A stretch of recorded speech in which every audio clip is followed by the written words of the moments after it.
10, 9, 8, 7, 6, 5, 4, 3, 2, 1.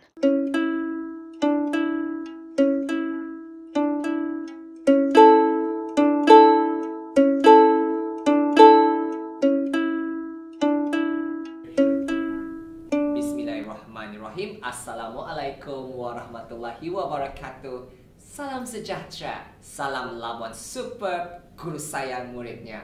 Kemenjadian dan kecemerlangan murid bermula di sini. Saya Sensei Muhammad Ashraf bin Abdul Hamid, seorang guru novis, dan hari ini merupakan seorang moderator kepada forum Amalan Terbaik TS25 dan STEM di Sekolah Kebangsaan Sungai Bedaun, wilayah Persekutuan Labuan. Baiklah hadirin dan hadirat sekalian, pada hari ini kita cukup bertuah kerana bersama-sama saya adalah rakan-rakan sekerja saya yang merupakan cukup berpengalaman dalam pembudayaan TS25 dan STEM di dalam mata pelajaran masing-masing. Kata orang, tak kenal maka tak cinta. Maka ayo kita berkenal-kenalan dengan ahli panel kita yang hebat-hebat semuanya. Tanpa mengengahkan masa, dipersilakan Cikgu Sami. Terima kasih Cikgu Ashraf. Nama saya Sami bin Kukung. Saya berasal dari Kampung Toba Baru, Keningau, Sabah, dan pengalaman mengajar sudah pun 14 tahun dan mengajar subjek prasekolah. Dan untuk pengetahuan semua, mata pelajaran untuk prasekolah adalah 6 tunjang yang perlu diajar, yaitu tunjang komunikasi, yaitu terdiri daripada bahasa Melayu dan bahasa Inggris. Kedua, tunjang kerohanian dan sikap, yaitu pendidikan Islam dan juga moral. Tunjang keterampilan diri. Yang keempat, tunjang sains dan teknologi. Kelima, tunjang perkembangan fizikal dan estetika. Dan yang terakhir, tunjang kemanusiaan. Saya Suti binti Awang Ali, berasal dari Kota Kinabalu, Sabah. Saya merupakan seorang guru novis, di mana perkhidmatan saya telah bermula pada 4 November 2019 sehingga kini. Sekolah pertama saya ditempatkan adalah di Sekolah Kebangsaan Sungai Bedaun, wilayah Persekutuan Labuan. Di sekolah ini saya telah diamanahkan untuk mengajar subjek Bahasa Arab tahap 1, iaitu merangkumi tahun 1, 2 dan 3. Saya Melsa Abini Musa, saya juga berasal dari Kota Kinabalu, Sabah, dan pengalaman saya mengajar telah masuk 4 tahun, dan ini merupakan sekolah kedua saya, yaitu SK Sungai Bedaun, dan saya mengajar subjek Bahasa Inggris tahap 1. Okey, baiklah tuan-tuan dan puan-puan, kita sudah pun berkenal-kenalan dengan ahli-ahli panel kita yang cukup hebat. Baiklah, soalan pertama saya, bolehkah cikgu-cikgu sekalian kongsikan apakah amalan terbaik cikgu di dalam bilik darjah? Okey, untuk itu saya persilakan Cikgu Sami terlebih dahulu. Okey, ada banyak amalan terbaik yang saya gunakan di dalam bilik darjah sebenarnya, tapi ini adalah antara inovasi yang memang popular dan memang kerap saya gunakan di dalam bilik darjah. Yaitu yang pertama, Roda Minda Sami, di mana inovasi ini telah menang di peringkat kebangsaan dan juga di peringkat negeri.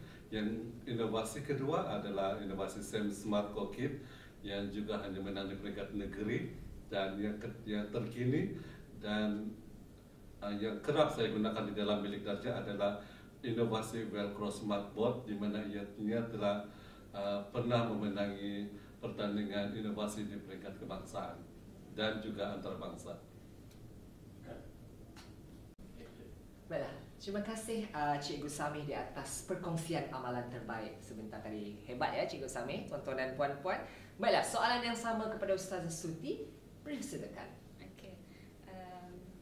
Antara amalan terbaik yang saya dapat kongsikan, khususnya dalam subjek Bahasa Arab di kelas, adalah yang pertama tentang pembudayaan bahasa kelas. Itu di mana kita panggil dalam bahasa Arab Lughatul Fas. Okey. Bahasa kelas ni adalah merupakan bahasa atau arahan dalam bahasa Arab. Contohnya Qiyaman, Ijlisu, Imsa Asabura, kita terapkan dalam diri murid-murid dalam semasa mereka darjah 1, tahun 1. Okey, ini yang sangat penting lah.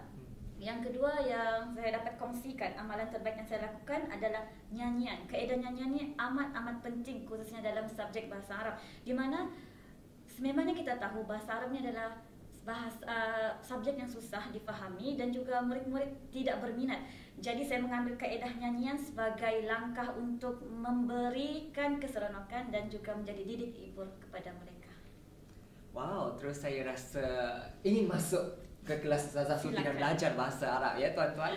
Baiklah, soalan yang sama untuk Teacher Milsa. Kongsikan. Okey, terima kasih Cikgu Ashraf. Okey, untuk saya, untuk amalan terbaik yang saya lakukan disebabkan latar belakang saya di sekolah yang pertama saya mengajar adalah tahap 2. Jadi bila pindah ke sekolah SK Sungai Bedaun, saya mengajar tahap 1 kan. Jadi pertama tu macam culture shock lah sebab ajar tahun 1. Macam mana ni? Jadi bila sudah berlalu 1 tahun yang lalu 2019, jadi saya tahun ni saya cuba amalkan yang pertama. Beberapa amalan terbaik saya itu yang pertama, saya biasakan murid untuk update dorang punya buku dengan cara bagi dorang reward melalui stiker. Kita ada PAK 21 kan, yaitu reward chat, tapi yang ini saya kecilkan skop, yaitu reward chat itu jadi reward grade dorang itu di buku latihan dorang.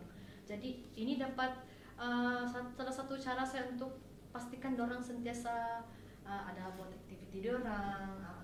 Dan yang kedua pula, saya rasa murid-murid pertama kali saya ajar tahap 1 kan, dorang susah mau catch up ataupun belajar vocabulary yang baru ataupun kosakata yang baru. Jadi satu cara saya adalah dengan menekankan penggunaan flashcard, which is maafkan guna English ya, membantu saya dan juga diorang untuk lebih ingat perkataan baru yang kena ajar lah. Dan yang terakhir, untuk mengukuhkan lagi diorang punya vocabulary, saya tambah dengan activity ataupun amalan, yaitu membuat mini book. Setiap akhir unit saya akan buat mini book supaya diorang lebih ingatlah perkataan baru dalam unit itu. Okey, menarik ya Teacher Milsa. Terima kasih di atas perkongsian amalan terbaik. Baiklah, soalan yang seterusnya. Bagaimanakah tercetusnya idea cikgu-cikgu dalam melaksanakan amalan terbaik di dalam PDPC, cikgu? Okey, saya mulakan dahulu ya, Cikgu Ashraf. Okey, teruskan. Okey. Bagaimana tercetusnya idea amalan terbaik yang pertama yang saya sebutkan tadi, iaitu pembudayaan bahasa kelas atau Lughatul Fas. Okey, kita panggil dalam bahasa Arab Lughatul Fas. Pada mulanya saya masuk ke sekolah ini dan saya masuk kelas tahap 1, khususnya tahun 1, 2 dan 3. Saya masuk, saya katakan kiaman, semuanya blur, okay. Yang tiada reaksi muka. Saya itu sedar. Dan saya kata, la ba'sa, ijlisu, semua duduk. Mereka pun tidak tahu apa yang saya katakan. Okey, di sini saya dapat pastikan dan saya dapat kesan bahawa murid-murid ini kurang daripada kosakata bahasa kelas itu sendiri. Okey? Jadi saya berfikir, bagaimanakah saya hendak masuk kelas tu dalam subjek bahasa Arab kan mesti cakap bahasa Arab kan, tapi kita nak cakap bahasa Melayu pula. Nanti jadi kelas bahasa Melayu. Saya fikirkan, okey, saya akan gunakan bahasa kelas Lughatul Fas ni dalam 90% dalam kelas.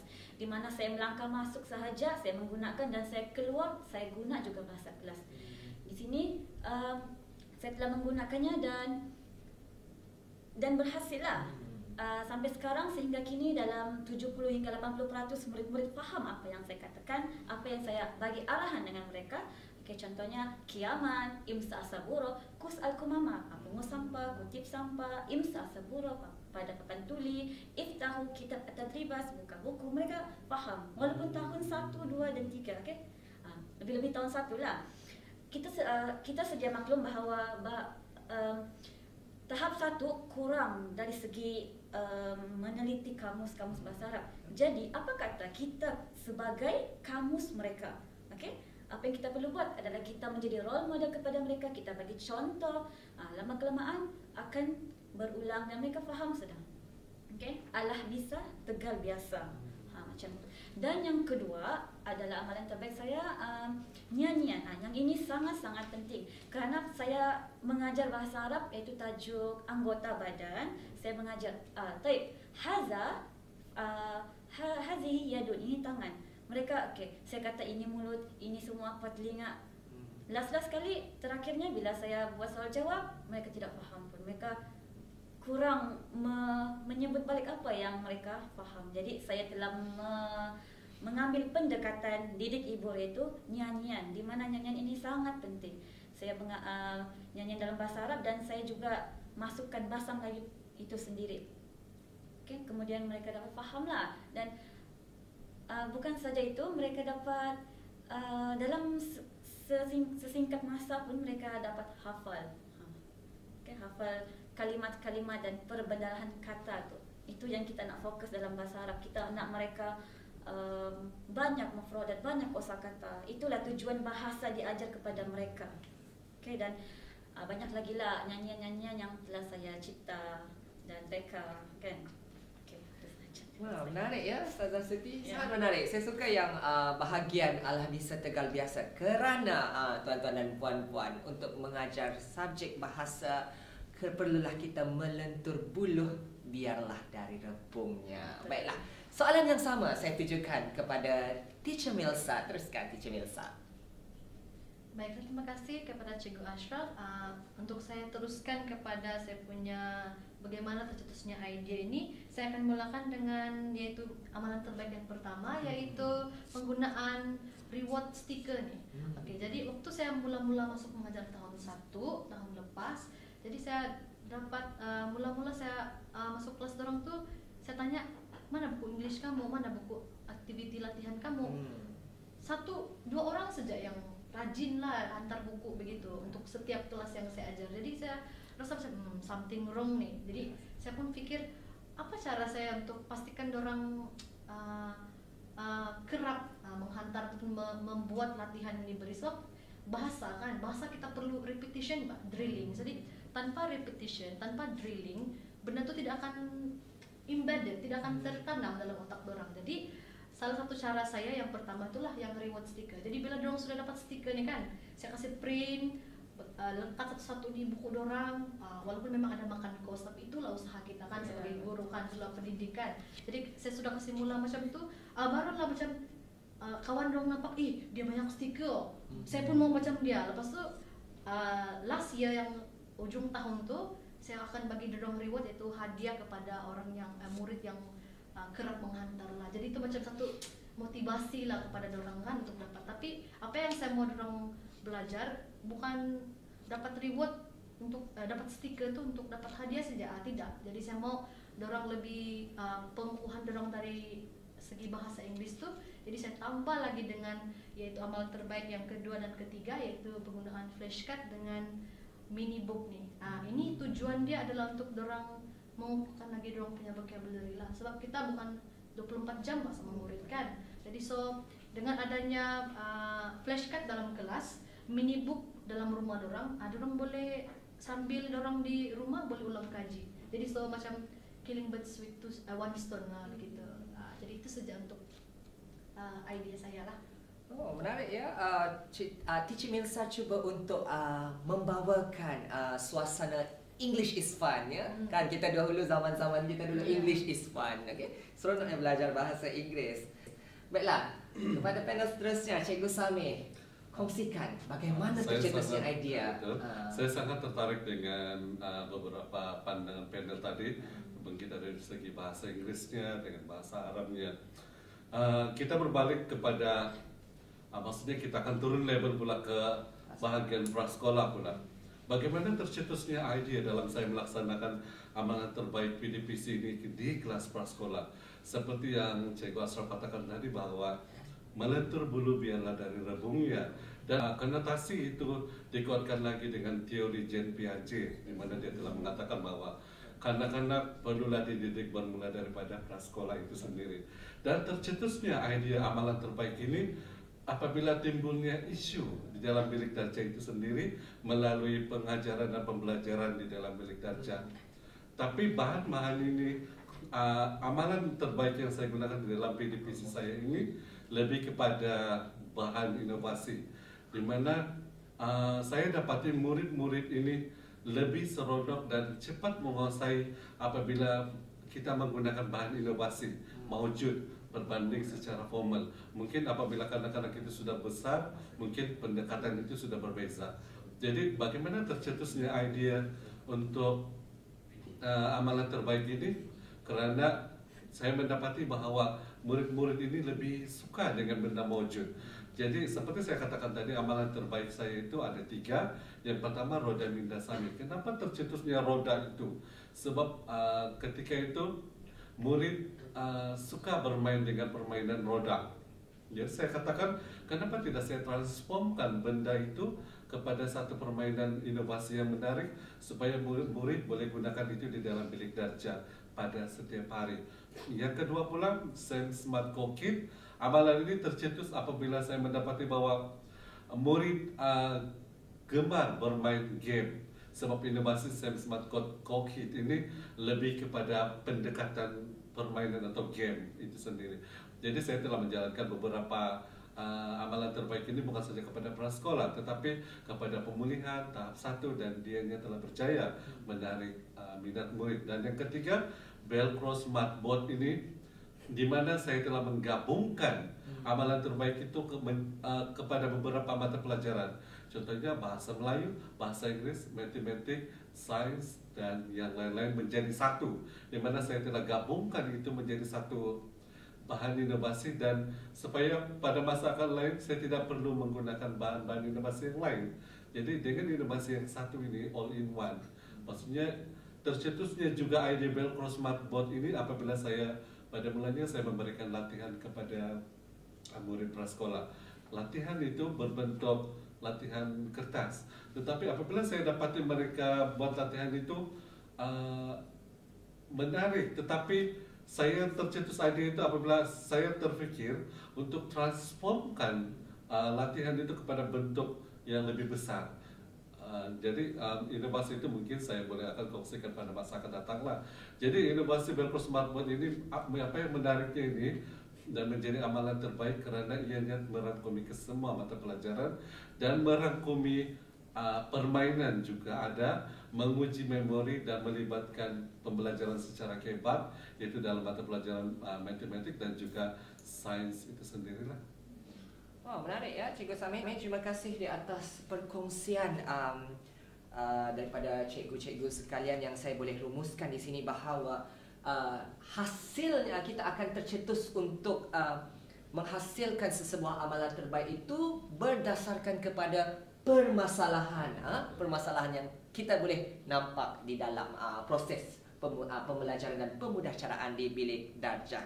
Baiklah, soalan yang seterusnya. Untuk maklumat hadirin sekalian, Sekolah Kebangsaan Sungai Berdaun, Wilayah Persekutuan Labuan merupakan sekolah rintis STEM di wilayah Persekutuan Labuan. Satu-satunya sekolah rendah yang menjadi sekolah rintis STEM.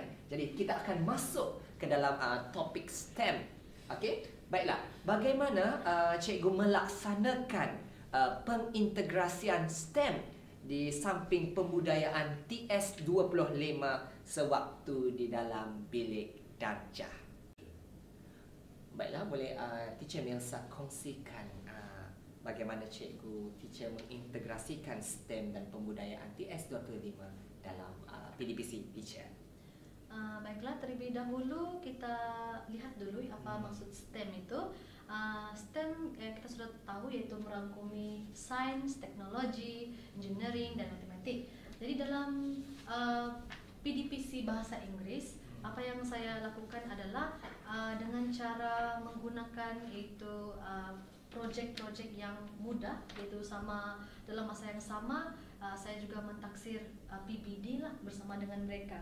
Jadi jika kita ingin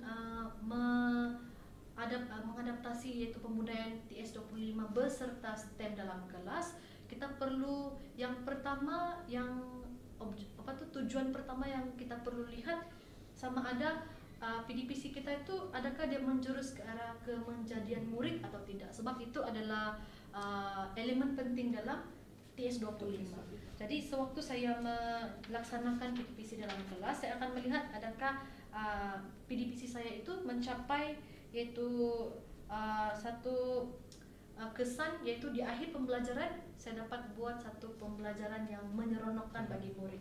Karena kalau saya cuma buat PDPC yang menarik atau PDPC yang bagi saya seronok tapi murid tidak seronok, itu tidak menghasilkan apa-apa, tidak ada impact bagi murid. Jadi saya akan melihat yaitu kalau mau merancang itu PDPC perlu melihat yaitu sama ada murid di akhir pembelajaran mereka akan seronok atau tidak. Itu saja Teacher Milsa. Ya, Terima kasih Teacher Milsa. Seterusnya kita persilakan Cikgu Sami. Bagaimanakah STEM dan TS25 itu boleh diintegrasikan di dalam PDPC di prasekolah? Persilakan Cikgu. Okey, terima kasih. Seperti yang kita sedia maklum bahawa STEM itu adalah melibatkan sains, teknologi, kejuruteraan ataupun engineering dan matematik. Dan STEM ini adalah salah satu subjek mega di mana dia mengintegrasikan keempat-empat disiplin ilmu ini. Dan di prasekolah ini juga STEM ini sangat-sangat diperlukan kerana memang diakui benar bahawa kanak-kanak ini lebih suka belajar jika mereka dapat menghubungkan pelajaran itu dengan persekitaran dan kehidupan mereka sehari-hari. Itu maksudnya ia akan menjadikan PDP itu lebih bermakna lah. Dan selain itu STEM ini membolehkan kanak-kanak itu sendiri belajar sains, matematik dan menggunakan teknologi, dan mereka cipta teknologi. Ini adalah salah satu pendidikan STEM yang mana perlu dilaksanakan di prasekolah itu sendiri. Dan STEM ini bagaimana saya integrasikan di dalam prasekolah saya telah mewujudkan satu projek di mana projek ini dikenali sebagai projek badam cookies, iaitu murid-murid menyediakan badam cookies biskut itu, dan ini lebih kepada projek based inquiry learning di mana murid ini akan belajar STEM itu sendiri, di mana pedagogi amat mudah dilaksanakan, yaitu dengan melibatkan inquiry, penerokaan, reka cipta dan refleksi, di mana satu kaedah yang holistik dan saling melengkapi. Di mana STEM ini di prasekolah, apabila saya menjalankan projek, yaitu murid akan observing how the cookies, macam mana menyediakan cookies itu, dan T pula teknologi, mereka menggunakan peralatan-peralatan seperti memasak dan sebagainya. Untuk engineering pula mereka akan mencipta packaging, logo ataupun proses-proses untuk melekat logo itu. Kemudian untuk M pula murid akan mengira kos dan juga bahan-bahan yang digunakan untuk membuat biskut. Apa yang menarik bagi projek Best Inquiry Learning ini yaitu projek badam cookies ini, selain daripada amalan-amalan terbaik tadi, integrasian STEM ini saya gunakan untuk prasekolah. Saya lebih merujuk kepada penggunaan projek di prasekolah kerana ianya sangat membantu murid untuk merasa lebih seronok. Sebab saya telah laksanakan PDP ini di prasekolah dan murid-murid sangat seronoklah. Sebab ianya melibatkan beberapa skill pengintegrasian STEM itu sendiri, dan pembudayaan STEM ini di dalam prasekolah berlaku setiap hari. Sebab bila melibatkan projek di prasekolah, ianya bukannya dilaksanakan sehari dua, tetapi pengajaran itu berlaku berminggu-minggu. Sebab PDP itu bermula dengan projek dari kecil kepada sains dan seterusnya kepada proses-proses yang lain, sehinggalah projek itu berakhir dan sehingga selesai, dan itu telah menjayakan pengintegrasian STEM itu kepada murid-murid dan sekaligus dapat membudayakan TS25 sewaktu di dalam bilik darjah. Dan sebaiknya ianya sangat baik apabila dimulai di dalam prasekolah dan kanak-kanak itu sendiri, Pak. Baiklah, terima kasih Cikgu Sami. Seterusnya soalan yang sama saya tujukan kepada Ustazah Suti. Bagaimana bahasa Arab sebenarnya boleh diintegrasikan STEM dan TS25? Terima kasih. Siapa sangka bahasa Arab, subjek bahasa Arab dapat diintegrasikan dengan STEM, kan? Bukan saja sains, subjek sains, matematik, RBT. Bahasa Arab juga itu bahasa bukan terus dapat diintegrasikan dengan STEM. Okey, bagaimana saya mengintegrasikan STEM, iaitu sains, teknologi, engineering dan matematik adalah melalui projek-projek mudah. Sebagai contohnya, setiap tajuk saya akan buat projek dalam 5 atau 6 projek. Melalui projek tu, saya boleh kaitkan STEM sebagai contohnya untuk unit anggota badan. Saya minta murid-murid untuk hasilkan model anggota badan. Mereka telah belajar 13 anggota badan. Okey, saya minta mereka menghasilkan anggota badan sama ada berbentuk manusia ataupun robot. Okey. Di situ sains telah diintegrasikan melalui soal jawab. Semasa mereka melaksanakan model itu, menghasilkan model itu, mereka dapat mengaitkan setiap anggota badan fungsi-fungsinya. Kan, termasuk dalam sains kan. Sebagai contoh saya tanya, apa fungsi telinga, apa fungsi mata, kan. Jadi sudah tentu sekaligus dapat dikaitkan dengan sains. Dari segi engineering pula, mereka dapat mencipta model tersebut dengan sempurna. Okay? Mereka dapat menggabung jalinkan antara anggota-anggota badan dan bahagian-bahagian menjadi, kita boleh kenal itu adalah model anggota badan. Dan seterusnya, sekaligus projek ini seterusnya dapat mewujudkan persekitaran yang menyeronokkan kerana murid dapat merasai sendiri real world mereka, kan. Mereka dapat merasa sendiri, bukan sahaja cikgu mengajar di depan, mereka pun terfikir-fikir apa benda cikgu ajar. Itu mereka, bila mereka melakukan STEM itu sendiri, mereka dapat merasai, mereka dapat berimpak kepada diri mereka, beginilah, inilah dia. Dan juga seterusnya dapat sekaligus dapat mewujudkan budaya TS25, iaitu terasnya yang kedua, penglibatan murid yang aktif serta pembelajaran yang bermakna. Di mana bermakna ini adalah murid-murid dapat menggunakan adaptasi apa yang mereka belajar, pembelajaran baharu yang mereka dapat di dalam kelas dapat diadaptasi di luar kelas, sama ada di rumah ataupun di tempat-tempat lain. Baiklah, tidak dapat dinafikan bahawa sememangnya Sekolah Kebangsaan Sungai Bedau telah berjaya membudayakan TS25 dan STEM di dalam PDPC, di dalam bilik darjah. Apa yang telah cikgu-cikgu buat ini sebenarnya telah melahirkan ataupun telah mencapai objektif pelaksanaan TS25 sebagai penggerak pembelajaran bermakna.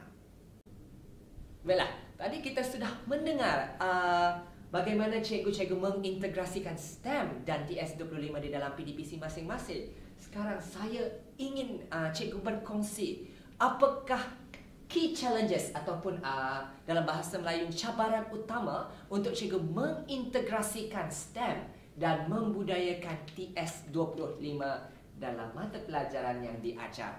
Untuk itu kita persilakan Cikgu Sami untuk memulakan. Okay. Pendidikan STEM di prasekolah ini adalah sangat penting kepada prasekolah, di mana kita di prasekolah kanak-kanak berumur 4 hingga 6 tahun. Jadi pertama sekali kita akan tanya kepada semua, adakah STEM ini sesuai diajar di prasekolah? Mungkin di kelas perdana mungkin agak sesuai, tapi mungkin di prasekolah ini kita tertanya-tanya, adakah sesuai prasekolah diajar STEM itu sendiri? Dan adakah ianya berfaedah? Sebenarnya kajian yang dijalankan oleh Profesor Emeritus Dato' Dr. Aminah Ayob, dia telah menjalankan satu kajian kepada kanak-kanak permata, dan dia telah mengatakan bahwa kanak-kanak di prasekolah sebenarnya sangat mudah untuk menjalankan STEM itu sendiri, di mana dia telah menunjukkan kedapatan mengatakan bahwa kemahiran yang dikuasai oleh murid prasekolah, kanak-kanak prasekolah itu sendiri, kemahiran sains dan matematik, yaitu kebolehan inquiry dan menerka, telah meningkat kepada 78%. Dan kebolehan mereka cipta, yaitu kemahiran yang merujuk kepada kejuruteraan dan teknologi, telah meningkat kepada 85%. Dan minat terhadap STEM ini telah meningkat kepada 84%. Itu dapatan yang telah dibuktikan oleh kajian Profesor Emeritus Dato' Dr. Aminah, di mana dia telah membuktikan bahwa kanak-kanak kecil itu mampu sebenarnya belajar STEM, dan minat mereka terhadap STEM dapat disuburkan sejak awal lagi.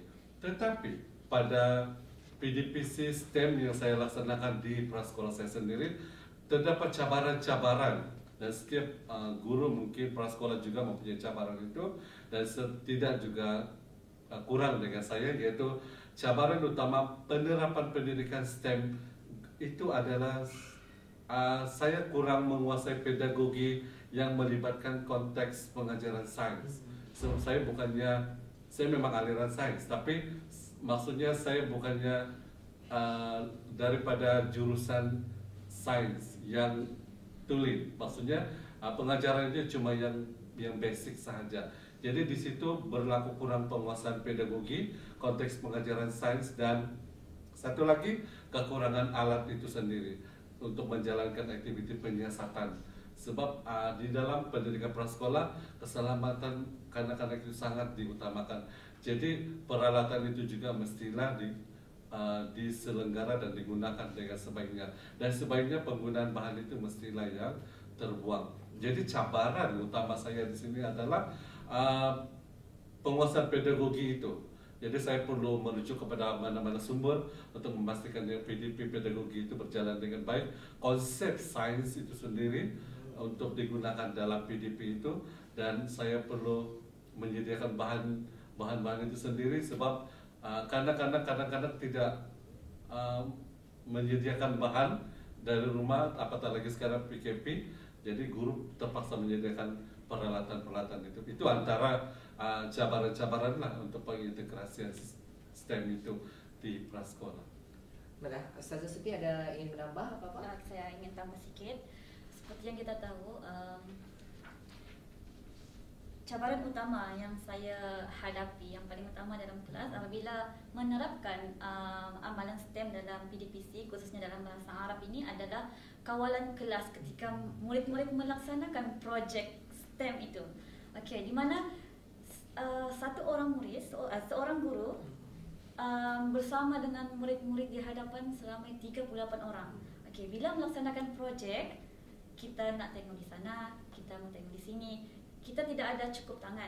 Jadi disitulah timbulnya cabaran utama untuk tahap satu lagi, untuk lebih-lebih tahap satu, di mana mereka keterujaan mereka tu sangat tinggi terhadap bahan-bahan yang mereka ada di depan kan. Bahan-bahan tersebut mereka akan teruja sangat sampai arahan guru pun kadang-kadang tidak endah. Kemudian yang kedua adalah mereka bila kita minta mereka melaksanakan projek, mereka akan banyak tanya. Walaupun kita telah memberi arahan, okey, selepas kita melaksanakan ini, kemudian kamu kena buat ini. Okey, di situ kita sudah bagi arahan, tapi mereka sering lagi tanya balik-balik macam tu. Jadi apa yang saya cara nak selesaikan adalah mungkin untuk tahap satu ni mereka kurang memahami arahan-arahan dengan jelas. Jadi mungkin kita boleh sebagai cikgu, kita boleh gunakan step by step, iaitu okey, murid-murid keluarkan dahulu kertas ataupun kotak, okey, kemudian kita gunting yang ini dulu. Kita jangan bagi terus daripada arahan daripada A sampai Z. Mereka akan tanya balik, okey. Jadi kesimpulannya cara penyelesaian yang paling utama adalah kita bagi arahan step by step, iaitu satu persatu lah. Kita bimbing mereka, kita menjadi facilitator kepada mereka. Baik, terima kasih Ustazah Suti. Teacher Milsa, bagaimana teacher menyelesaikan cabaran yang teacher hadapi dalam pengintegrasian STEM dan TS25 di dalam subjek teacher Milsa? Bagaimana teacher selesaikan? Okey, untuk PDPC saya hadapi masalah yang lebih kurang sama dengan Ustazah Suti, iaitu kawalan kelas. Dan apabila kawalan kelas ini sukar ditangani, dia akan menimbulkan isu yang baru ataupun cabaran yang baru, yaitu time constraint, yaitu kekangan masa. Jadi apabila dalam kelas arahan diberi susah difaham, bukan susah difaham, tidak murid sukar untuk memahami. Jadi situ sudah makan masa. Betul. Jadi bila sudah time kekangan masa di situ terjadi, projek itu tidak selesai di kelas. Jadi dia macam terabai.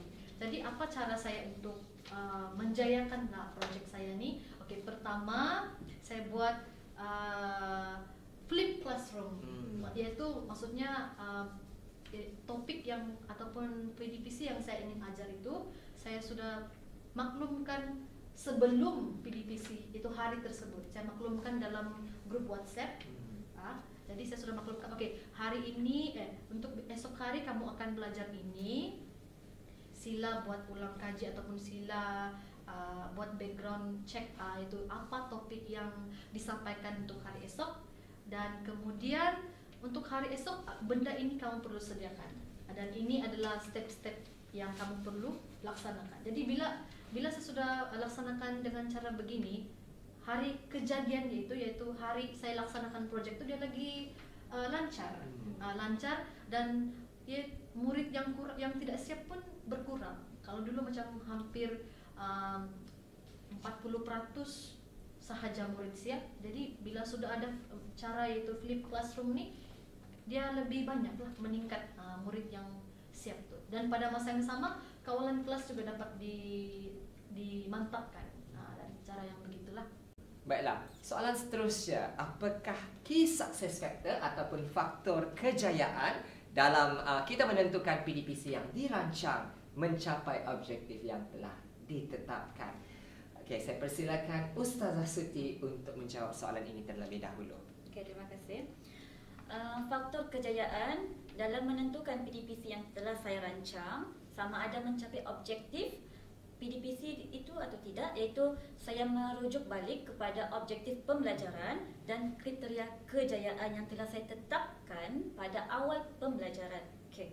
Di mana sekiranya objektif pembelajaran dan kriteria kejayaan ini telah tercapai, maka tercapailah objektif pembelajaran saya pada hari itu. Sebagai contohlah, saya bagi objektif pembelajaran saya adalah murid dapat menyebut 3 daripada 5 perkataan yang telah dipelajari. Okey. Kemudian kriteria kejayaan adalah murid dapat menyebut 3 daripada 5 perkataan yang telah dipelajari dengan makhraj yang betul, dengan sebutan yang betul. Maksudnya pada akhir pengajaran dan pembelajaran saya akan melakukan soal jawab, iaitu rumusan, sama ada mereka dapat sebut atau tidak. Sekiranya mereka dapat sebut kriteria kejayaan tersebut dengan betul, maka tercapailah objektif saya. Baiklah. Terima kasih Ustazah Suti. Teacher Milsa, bagaimana Teacher Milsa menentukan key success factor Teacher Milsa? Bagi PDPC Bahasa Inggris, saya akan sering merujuk kembali kepada yaitu standard, yaitu dalam SKPMG 2 yaitu standard 4, dan poin penting saya sewaktu melihat adakah objektif saya tercapai apabila murid itu sendiri menjadi pembelajar yang aktif, yaitu 4.6. Di situ saya melihat adakah mereka dapat menguasai kemahiran yang saya ajar hari itu, dan pada masa yang sama dapat mengamalkan nilai positif. Sebagai contoh, jika saya topik yang saya ingin sampaikan waktu itu adalah makanan, yaitu topik pas tentang makanan, dan saya ingin mereka dapat menulis yaitu vocabulary yang mereka telah belajar hari itu. Dan pada masa yang sama saya juga terapkan yaitu nilai tentang makanan sihat, healthy food dengan unhealthy food. Jika pada akhir pembelajaran ataupun rumusan saya itu saya bertanya kembali kepada murid, yaitu apa yang kamu belajar hari ini, apa nilai yang kamu belajar. Jadi jika mereka dapat beri saya nilai yang positif, contoh mesti makan makanan sehat, we should eat healthy food, maksudnya di situ saya sudah dapat lihat bahwa objektif saya yaitu murid itu dapat belajar secara aktif. Maka saya dapat simpulkan mata pelajaran ataupun subjek saya hari itu telah tercapai objektifnya. Baiklah, terima kasih Teacher Milsa. Soalan yang sama kepada Cikgu Sami, key success factor. Ya, saya setuju dengan seperti yang panel lain telah sebutkan tadi, di mana perkara yang paling penting digunakan oleh guru adalah sebagai standard yang perlu digunakan oleh guru adalah perlu merujuk kepada standard SKPMG. Begitu juga dengan murid-murid prasekolah yang saya telah gunakan di sini. Faktor kejayaan yang saya gunakan juga merujuk kepada SKPMG itu sendiri, yaitu dalam standard 4.1 yaitu guru sebagai perancang.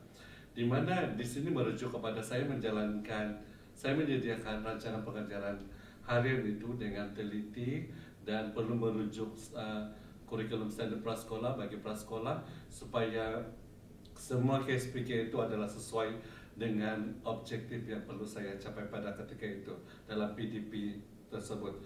Dan faktor kejayaan yang saya faktor kejayaan yang menentukan PDPC yang dirancang mencapai objektif saya itu sebenarnya dari segi pelaksanaan PDPC itu sendiri, yaitu perkembangan bagaimana proses-proses project, salah satunya adalah project itulah di mana saya jalankan di dalam PDPC saya itu sendiri, yaitu dengan menggunakan 21st century skills ataupun kemahiran abad ke-21, yaitu menuju kepada problem solving, yaitu penyelesaian masalah, di mana saya perlu menggunakan itu 21st century skill itu untuk mewujudkan STEM itu di dalam PDP. Kemudian communication juga adalah salah satu kemahiran yang perlu ada dalam pelaksanaan itu, di mana melibatkan kepada mata pelajaran bahasa Melayu dan bahasa Inggris. Begitu juga dengan kemahiran teamwork, di mana teamwork ini melihat kepada pelaksanaan activity project berkumpulan, sebab activity bukan hanya melibatkan kepada individu sahaja tetapi berdua ataupun perkumpulan. Dan selain itu juga leadership, kepemimpinan, di mana saya perlu mengajar murid itu supaya lebih, karena kita sendiri merasa lebih yakin dan menjadi ketua bagi setiap kumpulan mereka, supaya kemahiran-kemahiran itu ada dalam murid itu. Kemudian critical thinking dan juga inspiration perlu saya terapkan juga kepada murid, kemahiran-kemahiran abad ke-21 ini dalam pelaksanaan, terutamanya kepada PDPC yang melibatkan project. Jadi di sini adalah faktor kejayaan, yaitu proses pelaksanaan dan perkembangan yang melibatkan kemahiran-kemahiran abad ke-21 itu. Baiklah, terima kasih kepada Cikgu Sami di atas penjelasan sebentar tadi berkenaan key success factor dalam menentukan PDPC yang dirancang mencapai objektif yang telah ditetapkan. Baiklah tuan-tuan dan puan-puan, kita sudah tiba ke soalan yang terakhir.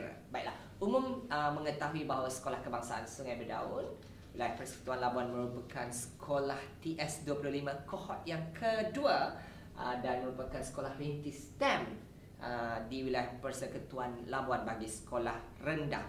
Baiklah, dan salah satu daripada komponen kepada pendidikan STEM dan TS25 merupakan penglibatan ibu bapa dan komuniti di dalam proses pengajaran dan pemudahcaraan di dalam bilik darjah.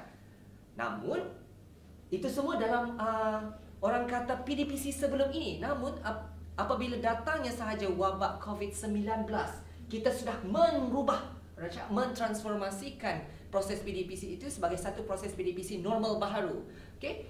Bagaimana pada pasca pembukaan sekolah, cikgu melibatkan ibu bapa dalam pendidikan STEM anak-anak, terutama sepanjang tempoh PKP dan pasca pembukaan sekolah.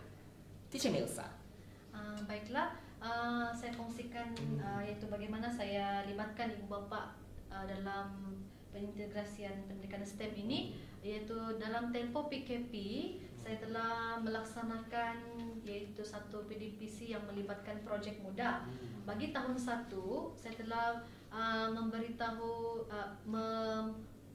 dalam grup WhatsApp, iaitu mereka perlu membuat satu pencil holder. Jadi waktu sepanjang PKP itu mereka berada di rumah. Jadi ibu bapa orang yang paling dekat dengan mereka. Jadi murid waktu itu mereka tempat bergantung mereka ibu bapa sahaja. Sumber semua daripada ibu bapa. Jadi daripada keadaan kita yang sedang bergolak balik ni, jadi saya gunakan kesempatan ini untuk buat projek, rancang satu projek muda, yaitu dengan cara membuat atau merancang satu RPH, yaitu yang itu menyuruh mereka untuk membuat pencil holder ini. Jadi sepanjang tempo pelaksanaan projek ini saya beri dalam tempo seminggu. Jadi Bapak akan bantu dalam penyediaan bahan, mungkin ada dalam membantu mereka dalam yaitu menggunting juga sebab kanak-kanak tahun 1 kan, jadi kita perlu utamakan keselamatan juga lah. Bagi murid tahun 2 pula, semasa tempo PKP saya ada mengajar mereka topik tentang haiwan. Jadi saya ada buat satu projek muda juga, yaitu melaksanakan, yaitu membuat satu diorama yaitu tentang habitat haiwan-haiwan. Dan di situ saya dapat lihat ibu bapak yang lebih excited, lebih gairah, lebih teruja. Mereka berusaha lah, bersedaya upaya untuk membantu anak mereka. Dan pada masa yang sama saya juga meminta kepada ibu bapak untuk membantu untuk merakam dan kalau tidak dapat rakam, gambar anak-anak mereka dalam step, yaitu langkah-langkah mereka menyediakan. Jadi pada masa yang sama ibu bapak belajar, murid-murid juga belajar dalam tempo PKP itu. Dan apabila sudah dalam pembukaan sekolah ini, seperti yang saya bincangkan tadi, yaitu saya buat flip classroom kan. Jadi saya akan bagi tahu dalam grup WhatsApp, yaitu hari ini esok hari kamu akan belajar begini. Jadi kamu ada bahan-bahan yang kamu perlu tahu, yaitu dalam video ini. Jadi murid-murid kanak-kanak tahun 1 kan tidak ada handphone. Jadi ibu bapak lah yang sumber segala yaitu internet, yaitu maklumat-maklumat yang penting kan. Jadi ibu bapak akan bantu dalam penyediaan maklumat-maklumat yang saya perlukan untuk mereka bawa esok hari. Jadi pada masa yang sama saya berkomunikasi dengan murid-murid dan ibu bapak. Jadi ada komunikasi 3 hala, bukan lagi 2 hala, 3 hala sudah. Jadi di situ community di situ ada terlibatlah dalam saya punya PDPC. Baiklah, soalan yang sama kepada Cikgu Sami. Okey, begitu juga dengan pendidikan prasekolah, di mana sepanjang PKP ini saya juga melibatkan penglibatan community, terutama penglibatan ibu bapa lah, pendidikan STEM itu kepada anak-anak, di mana saya telah memberikan projek ataupun kerja kepada kanak-kanak di rumah. Tetapi projek ini mestilah dibuat atau disiapkan bersama dengan ibu bapa mereka juga lah. Jadi di sini saya telah memberikan satu projek yang perlu mereka siapkan, yaitu projek sains seperti Kitar Hidup Ramah-Ramah, di mana murid dan juga ibu ini perlu menghasilkan satu replika kitar hidup daripada bahan-bahan terbuang itu. Jadi apa yang menarik di sini, pembelajaran berlaku di antara ibu dan juga anak itu sendiri. Dan apa yang menariknya, si ibu ini memberikan kefahaman kepada anak itu sendiri. So, selama ini mereka hanya bergantung kepada guru itu sendiri. Dan apabila ibu mereka mengajar mereka mungkin rasa lebih mudah faham lah, sebab itu mereka sentiasa bersama. Jadi di situ pembelajaran itu bertambah lebih baik lagi lah, mungkin murid lebih paham. Dan yang paling menariknya projek yang saya sediakan ini, yang mereka laksanakan ini, yaitu projek Kita Hidup Ramah-Ramah, di mana ibu bapa community ini sendiri belajar tentang sains itu sendiri. Mereka akan bertanya semula, "Cikgu, sebenarnya proses kita ramah-ramah ini ada 4 kah atau 5?" Mereka mula akan recall balik memori yang mereka telah belajar bertahun-tahun yang lalu. Jadi di situ proses pemikiran itu telah wujud, bukan saja kepada anak itu sendiri, tetapi kepada si ibu itu sendiri, di mana dia belajar semula proses-proses sains itu, di mana dia pun akan menerangkan itu kepada anak dia sendiri. Dan yang paling penting di sini adalah kerjasama antara ibu dan anak ini untuk menghasilkan replika daripada bahan-bahan terbuang. Jadi itu adalah antara salah satu penglibatan ibu bapa lah dalam pendidikan STEM anak-anak sepanjang PKP. Dan setelah selesainya PKP yang fase 1 itu, kemudian pembukaan sekolah telah dibuka, saya menjalankan proyek yang sama di Bilik Darjah, yaitu proses Kitar Hidup Ramah-Ramah pula di Bilik Darjah, tetapi dengan melibatkan pula nyanyian seperti dari ulat jadi kepompong dari segi nyanyian itu.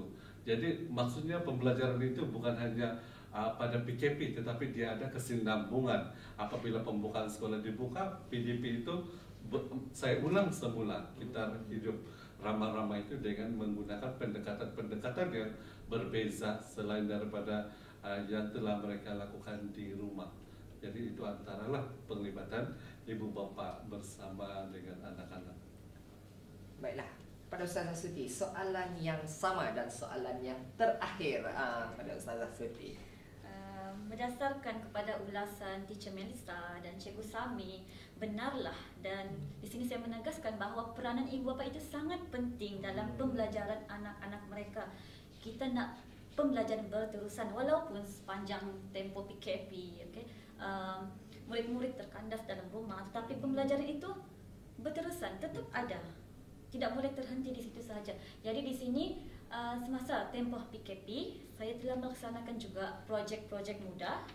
Sebagai contohnya buku scrap, collage.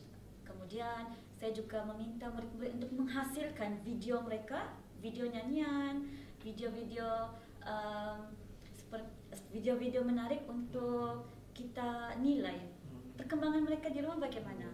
Kemudian di samping itu juga dalam pendidikan STEM ni saya telah menerapkan STEM dalam bahasa Arab melalui kuis online, di mana kuis online telah berleluasa sehingga guru yang tidak mahir menggunakan IT boleh belajar. Di situlah kuis online itu berleluasa dan ramai cikgu-cikgu di Malaysia menggunakan, contohnya kuis Google Form, Woodwall, Life Worksheet, dan semua ini adalah sangat-sangat membantu, dan bukan sahaja membantu guru, malah membantu murid-murid untuk belajar dengan mudah. Okey. Seterusnya semasa pasca pembukaan sekolah, okey, saya tetap berhubung dengan ibu bapa. Sudah menjadi budaya, saya berhubung dengan ibu bapa melalui grup WhatsApp, di mana kalau saya esok kita akan buat projek ini dan saya akan meminta ibu bapa untuk menyuruh anak-anak mereka membawa bahan-bahan seperti yang telah dinyatakan. Tapi dalam kumpulan itu dalam grup WhatsApp ada respon, tetapi seorang dua orang. Dalam hati saya mungkin bawa ke tidak ni. Rupa-rupanya bila kembali ke sekolah esoknya ramai yang bawa. Maksudnya di sini telah menjadi budaya bahawa komuniti itu amat penting. Komitmen komuniti itu ibu bapa sudah menjadi budaya TS25 di sekolah SK Sungai Berdaun. Jadi di sini kita amat berterima kasihlah kepada ibu-ibu dan ayah-ayah di luar sana kerana prihatin tentang pembelajaran anak-anak kalian. Kerana jika tiada mereka, tidak adalah pembelajaran berterusan anak-anak ini, kan? Saya suka ayat terakhir Ustazah Suti. Kita berterima kasih kerana sebenarnya salah satu tunjang kekuatan pembudayaan TS25 dan pengintegrasian STEM di SK Sungai Berdaun, selain daripada pentadbir, guru, murid, ibu bapa juga memainkan peranan mereka. Ibu bapa di SK Sungai Berdaun sangat-sangat proaktif, sangat-sangat prihatin kepada pembelajaran bermakna anak-anak mereka. Tanya saya ucapkan. Baiklah, kita sudah tiba ke penghujung forum kita. Apa yang boleh saya rumuskan di sini bahawa pembudayaan TS25 dan juga pengintegrasian sains, teknologi, kejuruteraan ataupun engineering dan matematik boleh merentasi pelbagai disiplin ilmu. Dari kita saja, baik itu orang sahabat cakap, dari kita saja, baik itu dari guru sahaja yang ingin berubah atau ingin kekal di takut yang lama. Sampai berjumpa lagi. Saya Muhammad Ashraf bin Abdul Hamid. Kita bertemu di lain acara.